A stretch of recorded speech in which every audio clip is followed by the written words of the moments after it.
Back home for a little bit. I'm in my poultry barn. I got half the roof on. I do a lot of straightening, and now I got to straighten the other half a little bit. It's just a simple piece of construction. Got treated posts in the ground to support, and it's going to work out just right. But I need to get this done as early as I can because September's going to be coming up quick, August, and then the pressure really starts coming down on me to get stuff done and ready to go so I can go do what I do up north for a long time. Long periods of time. Anyway, so was it Monday right now? I'm hoping I'm going to be speaking to the kind ladies who were seeking me out a few days ago. I'm going to contact them today and see about possibly meeting up. I think I can do it maybe day after tomorrow or a little bit after that. And then also I'm going to look into meeting up with the other man who basically grew up in the wilds as a natural person in the real world. Man, I want to talk to that guy too. And hopefully I can get into more of talking to real people on here instead of just me and my ugly mug and annoying voice, right? What else? So much to share. Feel beat up. Every time I come back from the coast, you just feel like you've been through a football game because you're up on your feet the whole time getting beat up in the boat, right? With the waves. But, oh yeah. So one thing that you all have followed this channel, my other channel, or whatever, I followed what I do and share with everybody, is it's no surprise that I have a camera beside me, usually 3 or 4 at all times. I don't leave the house without a camera. Ever. And that's why I managed to catch so much wildlife on video. Or whatever. I'll just find cool shit and I'll nail it with the camera. And I always have it with me. And unfortunately, I always say unfortunately, because so far for me, seeing one of these unknown beings in the forest, in the woods, hasn't been a fortunate experience. It's rarely this fortunate that you have that experience. I know there's going to be a whole pile of people going, "What, are you kidding? It's the best thing that ever happened to me." Well, it hasn't been the best thing that happened to me, really, when you think about it, because it has shown me that everything is basically a joke when it comes to man-made. And man-organized and man-controlled is an absolute lie, and it's misleading and it's a joke. And so when you're fiercely independent like I am, it makes it very frustrating for a personality of mine. It just does. Because you do not, first off, you do not have any part of you that can be or wants to be controlled. There isn't one part of you that accepts being told what to do from anybody. And that can be very frustrating when you realize that the journey that we have been directed to go on is not the right one. And it's very, very hard for one person to stop it and correct it. And it's very, very hard to get the people who have been programmed to wake up and smell the coffee, right? So that's why I say it's somewhat unfortunate sometimes when you have the real, true facts slapped in your face out of the blue, and then your mind starts going and it doesn't stop. And here we are today, right? But anyway, I'm babbling. Same old shit. Couple coffees first thing in the morning. And I'm probably not making sense, but oh well. I will probably later by the end of the day. But anyway, get back to the camera thing. So when I'm on the coast, as you've seen, I always have the cameras on the dash of the boat behind, all mixed up with all my other shit, sunglasses and wires and charger cables behind the depth sounder and all the other jazz. But I have it there. And I'll be in the stern of the boat working the gear, getting bounced around, and I'm non-stop watching the coast. You can't help it. When you're driving down a country road, you can't help it. When you're driving down a highway in British Columbia, you can't help it. Dark spots, dark blobs, images that are somewhat possibly the shape of something in the distance catch your attention. There's nothing you can do to stop it. It catches your attention. You're non-stop looking out for it.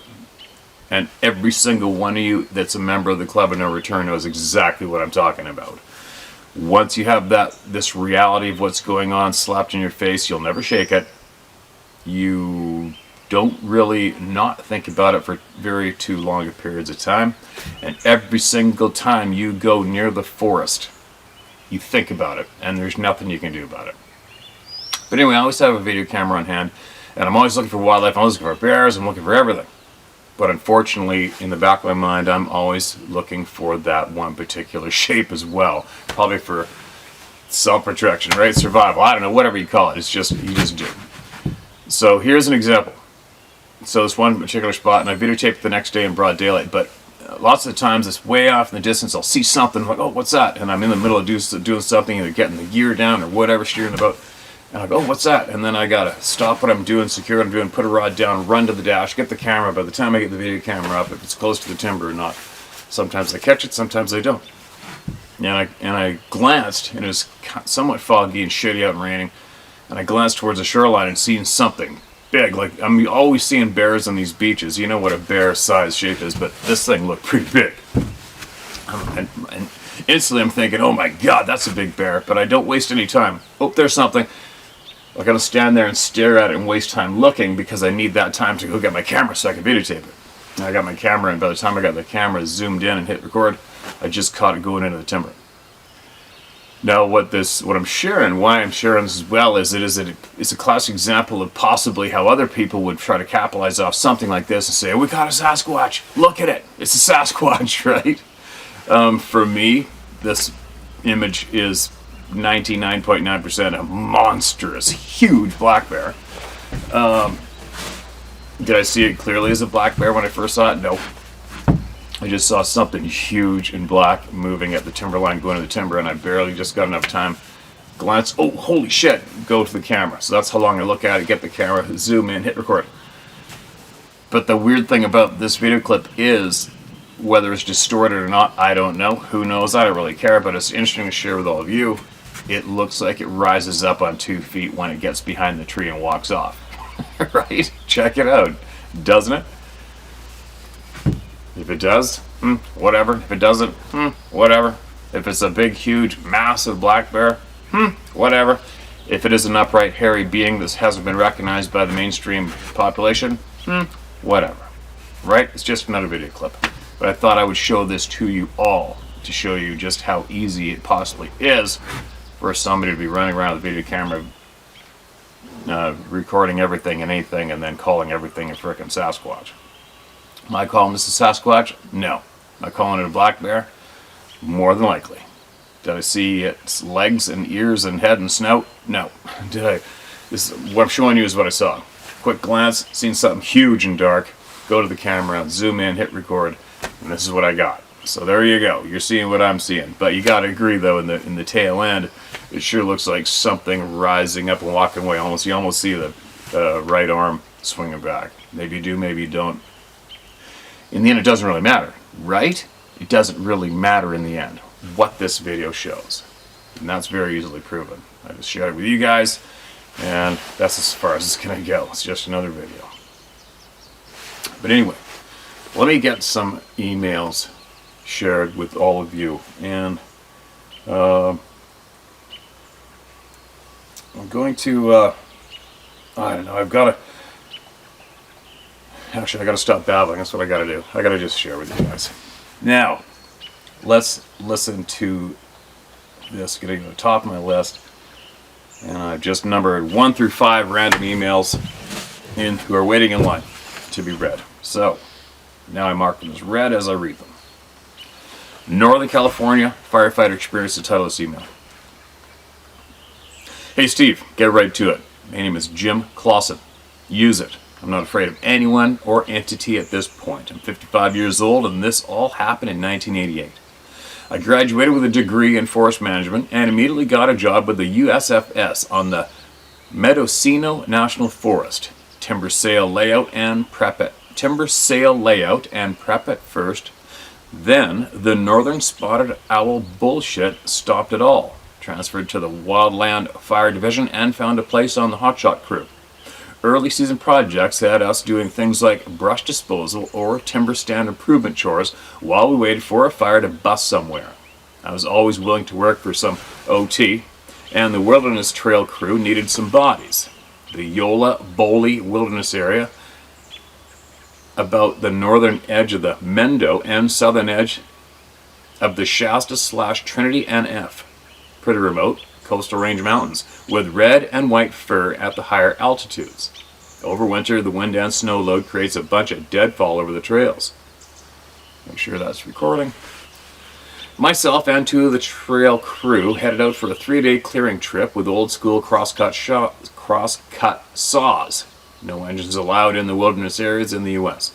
to open up the main trail in. The Mendo is a pretty dry forest, meaning few weeks and only a couple of large drainages. So all the small natural springs are destination points for animals and people alike.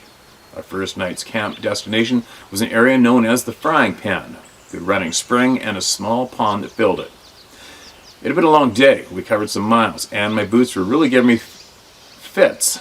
I had just purchased a pair of White's smoke jumpers, the best by the way, and was breaking them in. We made a small camp near the pond and set up our little bivouac tents, ate some backpacking BS food and crashed out. Not sure exactly the time, but it was in the wee hours. Heavy footfalls past my tent, heavy enough to wake me, made the ground shudder. As I worked through the sleep fog, I thought a bear, but quickly realizing the few black bears in the area could not move the ground like that, and that whatever was out there was walking on 2 feet. I suddenly felt dread and danger, anxiety, all at once. Stuck in my bag in this overlapping tent, I was paralyzed. It moved past towards the pond, and after a few moments returned toward the tent. Then nothing. Silence. I then got a feeling of calm, and in my head heard, "Do not be alarmed." I felt incredibly sleepy at once, and as I drifted off, I heard in my head, "The mice will chew them for the salt." I didn't wake again until dawn, still a little confused, and crawled out of my tiny tent. My new boots were there, moved a bit, and minus the laces. Leather laces that came with the White's boots. I looked around and saw them hanging in the fur by my tent. To be clear, these were leather laces from a pair of 12-inch top firefighting boots. I was the first one up, and nothing else looked disturbed in our little area, but the tracks near my tent and the pond were huge. 16 to 17-inch, barefoot and toed. None of my company reported hearing a thing when we spoke, and had no clue about the laces. We did, however, document the tracks photographically, still have the pics. But remember, this is the 80s, so old school film/negatives. I was amazed at the response once we came out of the wilderness area and I spoke to my immediate supervisor, taken aside and told, "Say nothing about this to anyone else." But I know, and so do some folks up the line taken aside and told, "Say nothing about this to anyone else." But I know, and so do some folks up the line that do not want you talking. End quote. Shut my mouth with the Forest Service people, but the local timber fallers and skidder operators I'd run into would, with a few beers and knowing I had no chip in the game, tell me about critters they had seen on the northern Mendocino. Felt good to know I wasn't alone. I also felt effed up that my bosses and ultimately the feds were denying this shit. So, to make a long email a little shorter, the U.S. federal government has been more than aware of the Saturday existence and squelching info as best they can for decades, if not longer. Mind speak happens. Intelligent hominids, definitely. Government suppression, absolutely. Another encounter in Idaho, but I'll send that another time. I think I've run long enough on this little one. Go get some Steelies and tell Sarah her recipes rock. Jim Clausen. Jim, absolutely appreciate your email, man. And next time, please, if you want to share one with me, share them all in the same email. Okay? Like, I think it was just the other day I read one that was from 2020. It's like, oh my God, they're stacked up. There's so many. What do we say on that one? One thing, we had another smoke jumper firefighter email before, something about the Mount St. Helens episode, and that these beings are actually quite appreciative of the men and women that fight those fires. So I wonder if that has something to do with the kindness about saving your laces. Maybe might have something to do with it, right? And as far as see, I have an absolute, personally have a shit-eating attitude with any type of authority at all when it comes to me and my life and what I do and what I speak, what I think. And if I had somebody tell me not to say anything, you know what I'd say to them? Ram it up your ass. You're nothing. The people are something, and I'm telling everybody, go F yourself. Right? But that's just me. Does the government know about this? Absolutely. Of course they do. And why? One thing for certain of why they do not want you, the people, to know the truths. What's the saying? The real, if the population will not be able to wrap their head around the honest truth. Our honest truth is just way too much, and I believe that is true, without a doubt. And for the tidbits that I take in from people who are far more intelligent than I am, and as well connected, both professionally, governmentally, whatever you want to call it. I had conversations with a very, very intelligent man, 5 different careers in the U.S. government, told me flat out that he was told sternly, the government does not care about anything at all except control of the labor to appease the entity, and that's it. And that sentence troubled him for most of his professional career and still does today, I believe. I got to get back to that guy. And that statement has as well been crystal clear in the back of my head, because if you listen to that statement and then look around at the shit show going on, it makes sense in a way, although the answer's not clear. But when you think about it, it's true. If you look at the environment, you look at the state of mental health in the people, you look at what they pump out to the people, the control, the misleading, they do not care about absolutely anyone or anything except, quote, control of the labor, end quote. Right? And then there's to appease the entity part. Now, who or what is the entity? That's the big question. But anyways, getting back to why people like the kind man who just shared us was told to keep your mouth shut. I am very convinced at this point that control of the labor. That's why. That's why we have information kept from us. That's why we are controlled, told, and directed. It is for control of the labor. Without a doubt. They don't give a shit. The government doesn't give a shit about us.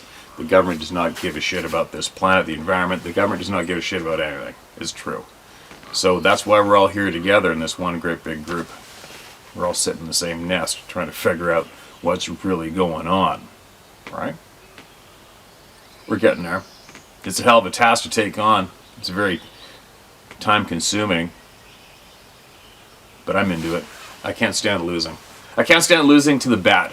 I can't stand losing against myself, not other people. I'm never in competition with anybody for anything, but I can't stand losing to myself, and I can't stand losing to the bad side. I've lost a lot to the bad side over the years, which I've threatened to share a few times in the past, but maybe one day, not today. So that's why I'm here. I don't quit. I don't quit. And we're not going to quit. And we're going to make sure every single person's heard. We're going to expose dirty, filthy pricks when we can. And we're going to get to the bottom of this shit show. We're going to find out our truth and the truths of what's really going on. Now, enough babbling. Coffee's doing me good. This is titled An Old Family Story from the Philippines. Dear Steve, I think I started watching your How to Hunt channel in 2018 before it came The Facts. I'm an extremely green, excuse me, but passionate hunter. I've only ever hunted twice, and only in North America, and I'm a 42-year-old Filipino in the Philippines. Please don't share my name. I got you, man. My country's a small place, and modernized people here in my country will not understand, and I don't want to deal with the grief. I've always been interested in this topic, and take your position that if there are tens of thousands of eyewitness accounts and experiences, then there is truth in all of this. Plain and simple. No doubt. One of my best friends, who's half Dutch and grew up in Canada, has also seen one of these beings step out onto the road, nearly hitting it. Let me give you a brief background.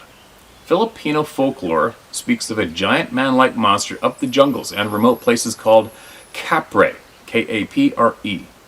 There are other names for it depending on the dialect, but the other common name here in the Philippines is Agta, A-G-T-A. similar to what people report in North America and in numerous parts of the world. These creatures are man-like, covered in hair, are said to have spiritual characteristics and abilities, emit a powerful odor likened to fish sauce when they are around, dwell among dense jungle or forests, are said to be as tall as a bygone era telephone or power line poles, 8 to 10 feet tall. They are generally feared, and most people here consider them to have human-like traits. They are even said to smoke tobacco, and there are still a good number of people here living outside of cities who believe in their existence. My mother was diagnosed several years ago with Alzheimer's. The story I'm about to share was passed on to me by her and is about her father's experience.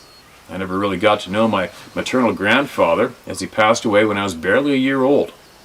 He was a war hero during World War II, as he worked for U.S. Army intelligence reporting Japanese troop positions and encampment details by infiltrating their camps and bases as a mechanic.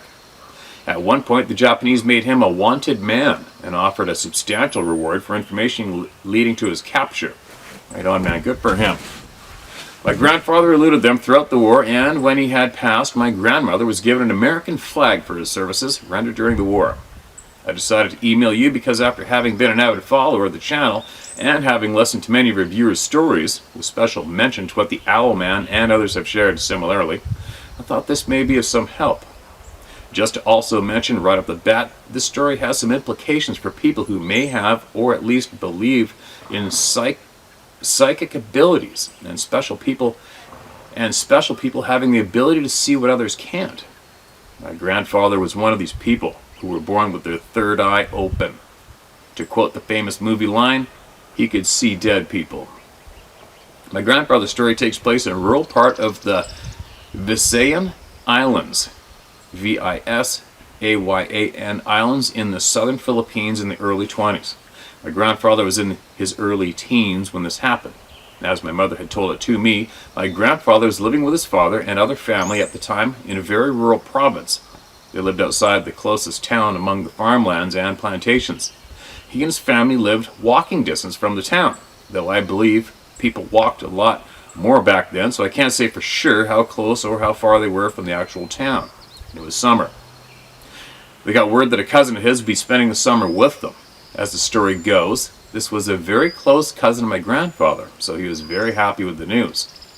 When his cousin arrived, they began to spend the summer enjoying what young teen boys usually enjoy. They did a lot of swimming at the nearby beach, exploring the surrounding areas, and going in and out of town to enjoy whatever the town had to offer. Hearing other stories about my grandfather, they probably chased girls too. On the day that this experience took place, they were in town. They had to decide to head back home in late afternoon after spending some time there. This is a rural part of the Visayan Islands in the 20s. So the main road is basically a well-graded, dusty dirt road that had no lighting of any kind. My mother says that this is why they'd leave town at a certain time, because they didn't want to get caught out walking home in the dark and to make sure they made it home in time for dinner. They began their walk home. After having walked a good distance, they were well outside of the town and among rural farmlands and plantations. Imagine a lone dirt road and fruit tree plantations and agricultural fields on either side of the road. They were in the middle of nowhere. As they were walking, it is said that my grandfather began to behave strangely and started acting aloof towards his cousin. He told his cousin not to touch him and to keep a distance, and moved several feet away from his cousin. His cousin, thinking he was playing around, grabbed my grandfather in a bear hug type motion, and my grandfather's dismay and horror. As the story goes, once his cousin had touched my grandfather, he was able to then instantly hear an intimidating loud voice directed right at them. As the cousin looked ahead to where the voice was coming from, up ahead and to their left, he saw what was described in family stories as a large, dark-haired capre. It was described to be as tall as a power line post, 8 to 10 feet tall, and was making fun of them and hurling insults and threats at them in the local Visayan dialect as they were walking along the road. My grandfather quickly grabbed his cousin, pulled his head in, making it look like a playful gesture, pulled his cousin's head close to his face and whispered, "Pretend not to hear it. Pretend it's not there. If it knows we see him, he might follow us home."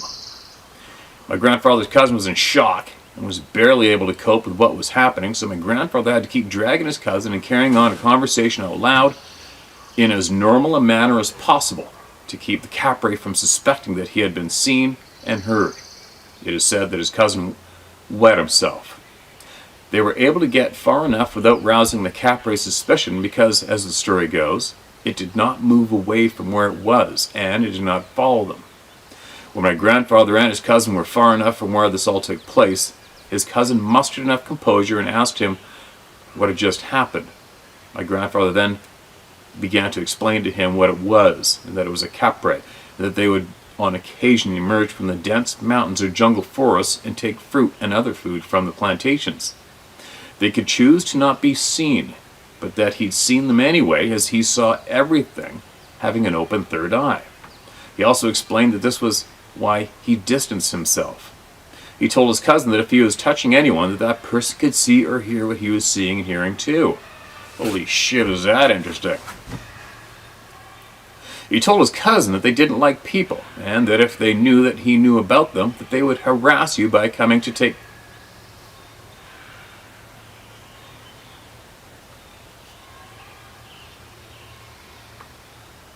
Sounds like something might be killing the chickens again. Sorry. They would harass you by coming to take food off your property and perhaps throw things on your roof to scare you at night. How familiar is that? So it was always best to ignore them and pretend that you didn't know that they were there. When they got home, the family could see that his cousin was visibly shaken, and they told everyone the whole story.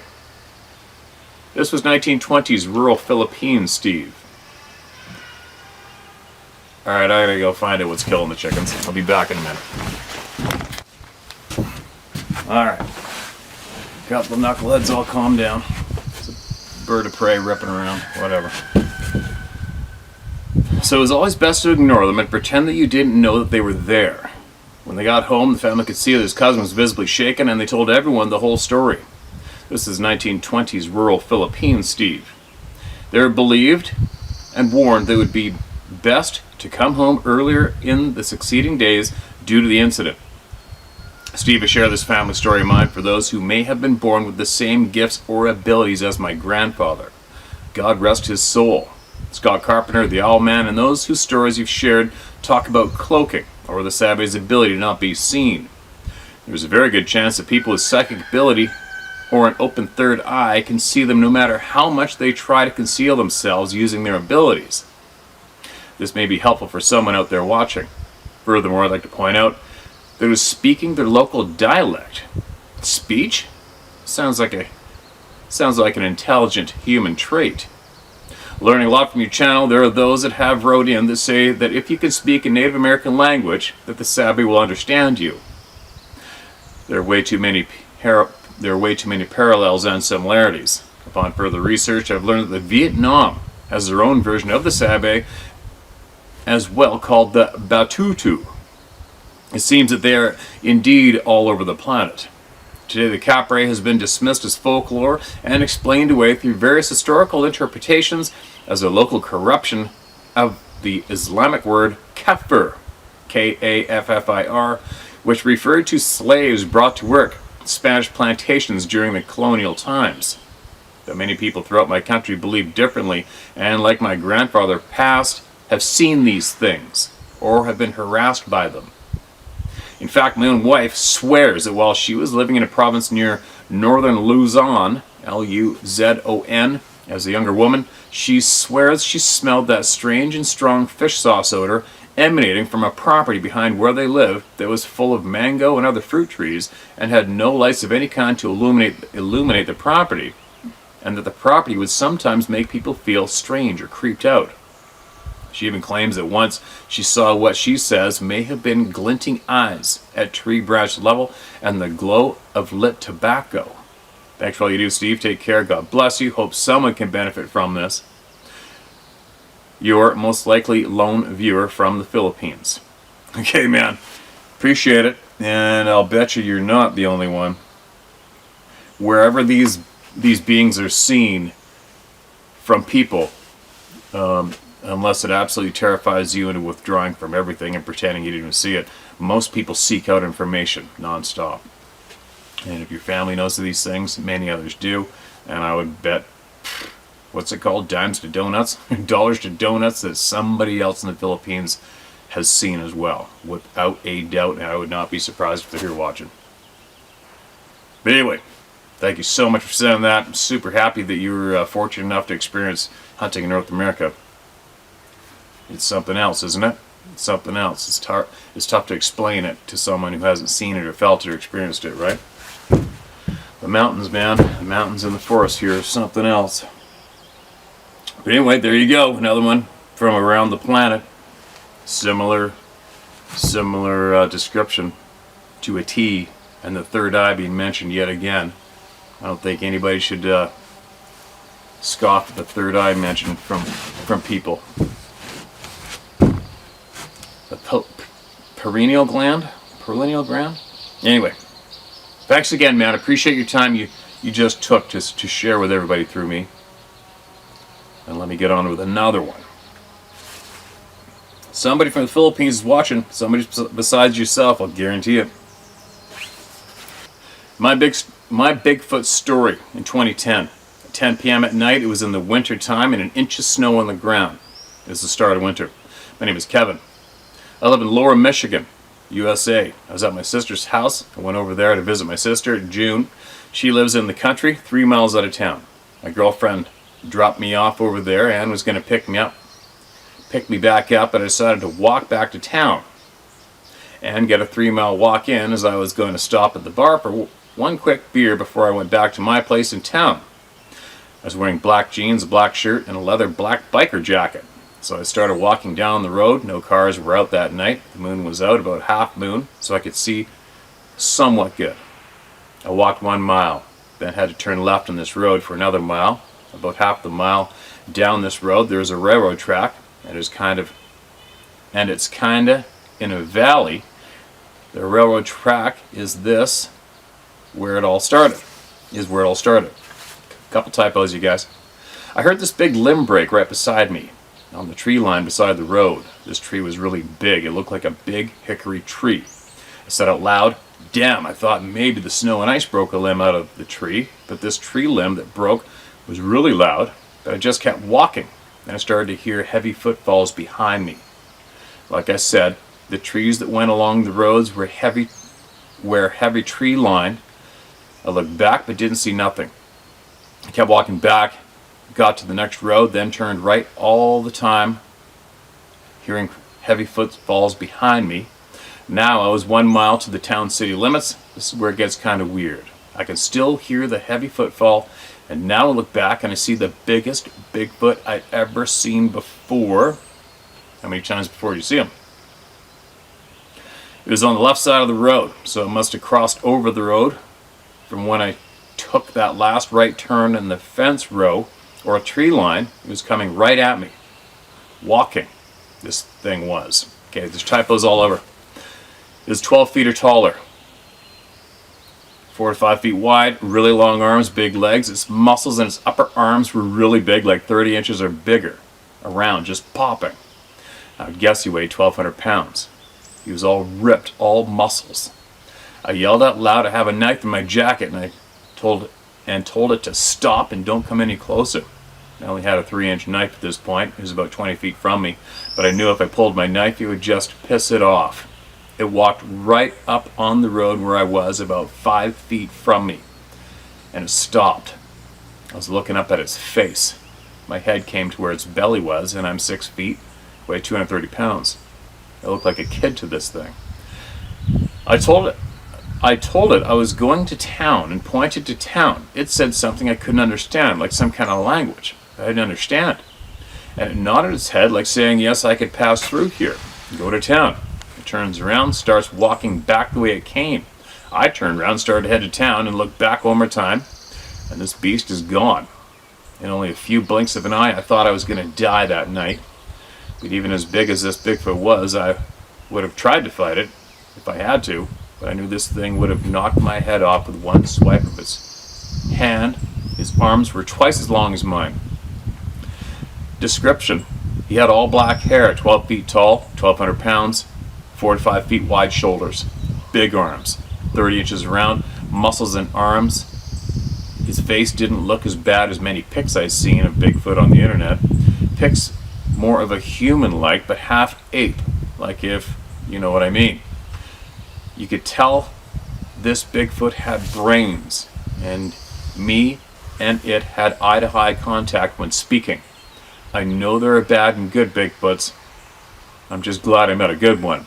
I don't know why he followed me. Maybe he was young when near the railroad tracks. I don't know. But I know he came out of that tree. I know he came out of that tree and must have broke that limb coming out of that tree. I did make it to town, and by the time I got there, the bar was closed, and I definitely needed a drink after that, but I did have one when I made it home. This is my other encounter. I sent you one before this one. My name is Kevin from Lower Michigan. You can share my name. Thanks for all you do. I hope all the info I send you helps to understand the Bigfoot people. And thanks for sharing. Kevin Fry. Alright, Kevin. Thanks for that email, man. It was a little rough to read that one, but holy shit. 5 feet away, and then you kept your composure. It's funny how some people react, right? Everybody reacts different. I've had big, ripped, A-type men who would probably squash me in a second. Turned into stiff, frozen, terrified little children when it came to grizzly bear charges or encounters. And then all of a sudden, you know, you'll have other people. I've had a 16-year-old kid at 30-06, got him first time ever in British Columbia. The only thing he'd ever shot for was a spiked deer, and I got this massive monster bull moose charging in, and the kid didn't even flicker for a second. You know, there's all sorts of people. Everybody reacts differently when shit goes down. I think everybody possibly reacts. Maybe it's a chemical reaction to adrenaline. I don't know. But a lot of people react, and a lot of people freeze, and a lot of people forget instantly what went down and block their other memory. Right? It's funny how everybody reacts differently. So that's something else to hear that you reacted that smoothly, 5 feet away from something so intimidating. Jesus. I think most people would have just fell apart and crumpled down on the ground and curled up in a ball and whimpered in the fetal position, right? Another one that makes you go, what the hell? Michigan again. Dozens and dozens from Michigan. Alright. Here's another one titled Bedford Point. Hello, Steve. Back in the early 1990s, I wanted to go hiking up in the Cascade Mountains, southeast of Estacada, Oregon. The area I wanted to hike was an old skid road that went for a couple of miles behind a locked timber company's gate. The sign on the gate said, "Welcome to walk and visit." It was in late February of, I think, 92 or 93. It had been snowing, and there was 10 inches of snow on the old skid road. I parked my rig just above the gate and walked over and through the sight around the gate. I was carrying a hunting rifle and a day pack, and it was 20 degrees outside, and I was dressed for the winter. Passing through the lumber company's gate, the skid road went downhill for a quarter mile and then through Bee Creek. B-E-E Creek. At the bottom, the snow was undisturbed. No one had been in there lately, and probably not since last fall's hunting season. My first thought was, who was in here jogging in 10 inches of snow? Then I saw the size of the tracks. When I crossed Bee Creek, there in front of me at the bottom of the 10-inch deep snow were these 18-inch five-toed prints. I looked to my left, uphill into the Bee Creek drainage, and saw where these tracks had come downhill alongside the creek. Then they turned south on the same skid road that I was on. I followed them up and down the little valleys and small ridges. I had to cross in order to get to Bedford Point Lookout. Bedford Point Lookout was abandoned years ago, and there were only concrete square pads left there where the tower had once stood.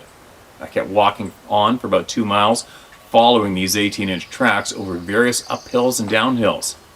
The area I was walking through had all been clear-cut years ago, and the skid road twisted around quite a bit.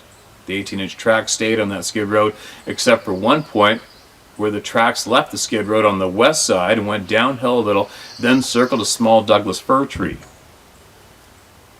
In about 100 feet, they came back up onto the skid road. I then followed them down a final slope where the skid road crossed another creek bottom. Just beyond that point, the forest started again, and the old skid road forked east and west. It began to snow quite heavily to where you could not see the tracks anymore. I went left, east, about 200 yards and saw nothing. It was getting quite late in the day and the light was fading. Bedford Point Lookout would have been at the top of the ridge I'd gone to, had I gone to my right, to the west. So I stopped, looked around a little bit, then turned around and slowly started back out, uphill to the top of the first small ridge to the north. It was a quarter mile up to the top of that ridge, and when I got there, I was a little tired, so I stopped to rest a few minutes. On top of that ridge, I was looking at the forest to my south, when this huge, hellacious, loud guttural scream/yell came roaring out of that timber. Louder than any other I've ever heard before or since. The scream came out of a tight draw that was heavily timbered. I was looking directly at that draw. I took a compass bearing on where I believed the sound came from, noted the date and time, and turned back towards my truck. I said to myself, another day. I never stepped into any of those 18-inch tracks. I could only imagine how many there actually were that I'd seen that day, over 2 miles of tracking. The tracks were 6 feet apart going uphill and 7 feet apart going downhill. And that's from the toe of one foot to the heel of the next one in front. Ouch. 2 weeks later, I wanted to finish my hike and I went back into that area. The same way again, the snow was all gone. Skid Road was muddy, but there were no tracks in the mud that I could see. Again armed with a rifle and a day pack. I then went to the fork in the Skid Road and went to the right where the road started to go uphill to the lookout. The Skid Road made a few twists and turns left and right, and across another creek bottom coming out of a small canyon to my left. Just beyond that creek on my right was a large, quite tall elderberry bush that had been badly torn up. I stopped and looked in there, and there in front of me were numerous 18-inch, 5-toed tracks in the mud all around the elderberry bush. I took the rifle off my shoulder and the day pack too. I set the rifle on top of the day pack and got my camera out. Just when I started to take pictures, I heard branches breaking behind me 50 feet away. There was a huge old-growth cedar tree there that I passed. I set the camera down, quickly picked up the loaded rifle, and turned with its muzzle pointing toward the tree. There were more branches moving, but they were high up in the old-growth tree. Then the branch movement began to come down the tree at a rapid pace. That would suck. When the last large limb moved, out fell a Sasquatch. Fell? Reddish/brown/black in color, 8 feet tall, less than 50 feet away. It was facing me as it came down out of the cedar tree. As soon as it hit the ground, it immediately turned away from me, showing its back and running off in the heavy timber. My view of it then was blocked by the size of the cedar tree and brush. I sat there by the elderberry bush for about a half an hour, just listening to noises and sounds that were coming from the direction where it had gone. I was halfway up to Bedford Point Lookout. I'd been there before many times in the years past. After waiting for a while, I left again. A few months later, warmer weather had set in, and I went back a third time into that same area. That time, I finally made it up to the lookout. At the junction where the old skid road and the access road from the lookout tower came together, there were a series of small mud puddles. In those puddles were small, half-eaten rainbow trout. Every pool had 2 or 3 half-eaten fish. At the top of the lookout tower access road, by the concrete pads, there was nothing that indicated on the ground that any kind of activity or disturbance had taken place. A few tree limbs and branches overhead, 8 to 10 feet off the ground, were broken at 90 degrees, and they looked like fresh breaks, but nothing else. However, there was this bad feeling of not being alone. I can't describe it, you'll just have to feel it for yourself. I was well armed, so I wasn't too worried. After looking around a bit more, I turned around and left again. 10 years later, I'd taken a hiking friend into the Bedford Point Lookout area. We were on the east side of that area, 1 mile away from the Bedford Point Lookout. I stopped the rig on a small guardrailed bridge over a nice creek. My friend wanted to try and fish, so off west and slightly downhill we went, a couple hundred yards away. I stayed by the rig and sat on the guardrail just watching him drown worms. Sorry, let me read that smoothly. I stayed by the rig and sat on the guardrail just watching him drown worms. As I was sitting there from behind me, out from Mount Hood National Forest at my back came a loud knock. I turned slowly and looked but saw nothing. As long as I sat there watching my friend fish, there was noise in the brush behind me. Not loud, but real close. I tried to get my friend's attention, but the creek was making too much noise, and he never looked my way. When my friend finished fishing, we left. I've been back there a few more times over the years into other close parts to that area. At one other location, I was walking up another very old inclined skid road when a Sasquatch, 7 feet tall, stepped out of the brush and timber, 15 feet directly in front of me. He stood there for a second or two staring at me, then got down on all threes, not fours, and crab-like scuttled across the skid road in front of me, from one side to the other. It held one arm across its face, just as a football player would when blocking. Then it reached the timber on the other side of the road. It stood up and glanced back at me, then went off at a fast pace into the timber. Holy shit, that must have been creepy. Can't get away from that tripod. Little bugger. Well, the shit has just showed up. That would have been absolutely messed up to watch that. Over the years, I've been back in that area many times at various locations. I have seen a number of them. One last additional time, I took my wife up to an area where there are many small lakes and a few creek bottoms. My wife and I were hunting in the fall when we had a Sasquatch walk beside us in the timber less than 20 feet away. You could see its massive, reddish, brown, hairy legs, but nothing else. The vine maple that we were in is 5 to 6 feet tall. When you walked, it walked. When you stopped, it would take one more additional half step and then stop. It finally veered off into the timber away from us.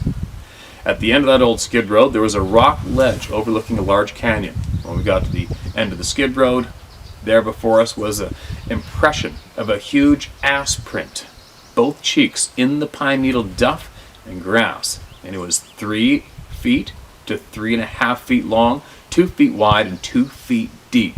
It looked like it sat there with its legs over the rock face edge. Right in front of the ass print were also 2 very deep heel impressions where it must have heard us coming and dug them into the ground when it stood up. The heel impressions were at least 5 inches to maybe 6 inches wide and dug into the ground a couple of inches, and the dirt was fresh. I'd like it if you would not give out my name or email address. I'm 73 years old, retired, and would like to be left alone. I've always wanted to put a compilation of my encounters and personal stories together based on my 40-plus years experiences of looking for these creatures. I took quite a lot of field notes. I still go out and look with my wife and friend. I'm still finding them deep in the woods and high up in the Cascade Mountains. I've even had 2 of them talk their gibberish back and forth in front of me at 3 a.m. in the morning one time. I was hunting in the fall, and it was 3rd week of deer season in a snowy October. We always take apples and leave them gifts of apples. If you do this every time you go out looking, they will come to know you as someone who means them no harm. I always take a rifle and a day pack with whatever I might need. Should I have to stay out a night or two? I carry a rifle because of cougars and bears, not Sasquatch. I think that to shoot one of these creatures would not be in your best interest. Absolutely agree. Excuse me. I found over the years that they always run in pairs, and I've personally experienced just this scenario many, many times. I believe their DNA is 95% human and 5% unknown. Someday, we might finally come to know exactly what roams around in our forests. I think when that happens, man will come to know that he is not the top predator in the forest. Take care. Thanks.